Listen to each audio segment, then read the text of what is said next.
Good morning. My name is Ragil Wijaya.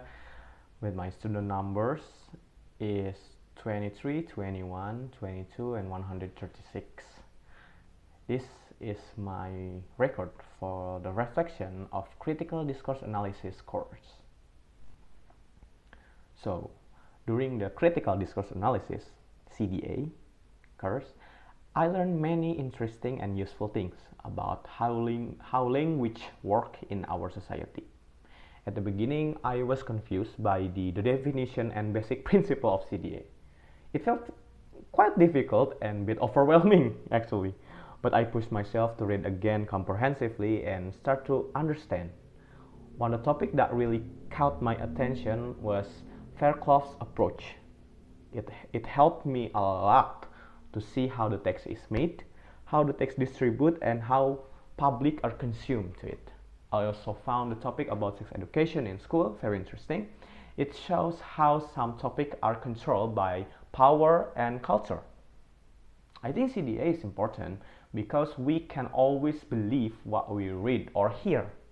Every discourse has a purpose, and sometimes there's something hidden behind the words.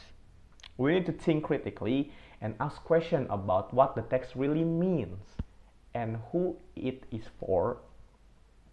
One thing I enjoyed the most in this class was the open discussion. I like sharing ideas and getting an ideas with my classmates and of course my lecturer. This discussion helped me see the different point of view and made the lesson more meaningful. I still remember when I analyzed a news article about the rejection of sex education in school. I didn't just read the text, I tried to understand how the language in the article shaped the message. I looked at how the writer framed the issue and how that could change the reader's thought. I also tried to use a personal approach. I imagine myself as the one of student affected by the discourse. As a Muslim and a high school graduate, I know that talking about sex education can feel uncomfortable and even taboo.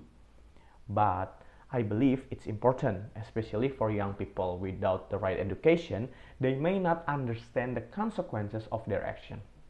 That's why I think sex education is not only important for the student but also for the teachers and lecturers so they can prevent problems like sexual misconduct through the proper guidance. And this course changed the way I see language, actually. Now I understand that language is not neutral. It carries ideas, it carries belief, and it also carries a power. One big challenge for me was understanding a foundation of functional grammar, or FFG. I know it's important, very important for CDA, but I had a hard time understanding it. Because of that, I struggle a bit when I try to analyze text grammatically. And luckily, I have a lot of friends who is good at grammar. We help each other. He explained the grammar parts to me, and I help him in other areas of the CDA. This teamwork really helped me a lot to feel more confident. As someone who might become a teacher in the future, I think CDA is very useful in the classroom.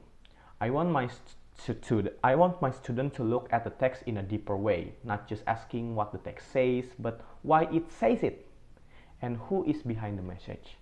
I also want to support originality in my class. Even though CDA looks very objectively, I believe that students' personal opinions are important too. I want to build a classroom where no one feels their ideas are stupid or not important. Every opinion matters.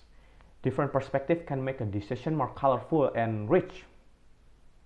I hope I can help my students become critical thinkers, I hope, who are not afraid to speak up and share their own voice.